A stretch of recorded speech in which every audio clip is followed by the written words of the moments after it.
Gravity అంటే ఆకర్షణ శక్తి. దీనివల్ల మనం భూమిపై నిలబడగలుగుతున్నాం. నీరు ఎత్తు నుండి పల్లానికి పారుతోంది. మనం ఒక గిన్నె వదిలితే అది భూమిపై కింద పడుతోంది. ఇవన్నీ జరగడానికి కారణం భూమిపై గ్రావిటీ ఉండడం వల్ల. అదే అంతరిక్షంలో గ్రావిటీ చాలా తక్కువగా ఉంటుంది. దీన్నే మైక్రోగ్రావిటీ అని అంటారు. భూమికి అంతరిక్షానికి గ్రావిటీలో ఉన్న తేడా వల్ల మనకి కొన్ని విషయాలు చాలా ఆశ్చర్యంగా కనిపిస్తాయి. భూమిపై పడుతున్నవన్నీ అక్కడ తేలుతున్నట్టుగా ఉంటాయి.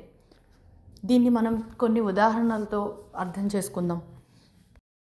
కండపుష్టి పెంచుకోవడానికి మనం జిమ్కి వెళ్ళి బరువులు ఎత్తుతూ ఉంటాం.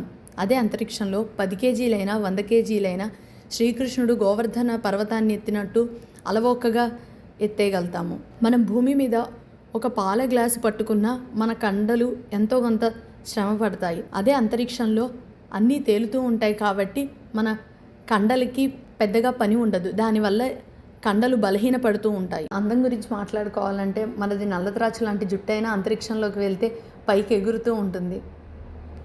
ఇక మనం వేసుకున్న గొలుసులు, చెవులకు పెట్టుకున్న రింగులన్నీ తేలిపోతూ ఉంటాయి. భూమిపై శీర్షాసనం వేయడం చాలా కష్టం. ఎంతో అనుభవం ఉంటే కానీ చేయలేం. అదే అంతరిక్షంలో తలకిందులుగా తపస్సు చేసినా, కూర్చొని తపస్సు చేసినా ఒకటే అనుభూతి. భూమిపై మనం కప్పులో పోసుకొని నీళ్ళు తాగుతూ ఉంటాం.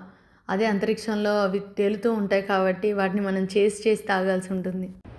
మనం కంచంలోకి అన్నం వడ్డం చేసుకుంటాం. అదే అంతరిక్షంలో అన్నీ తేలుతూ ఉంటాయి కదా.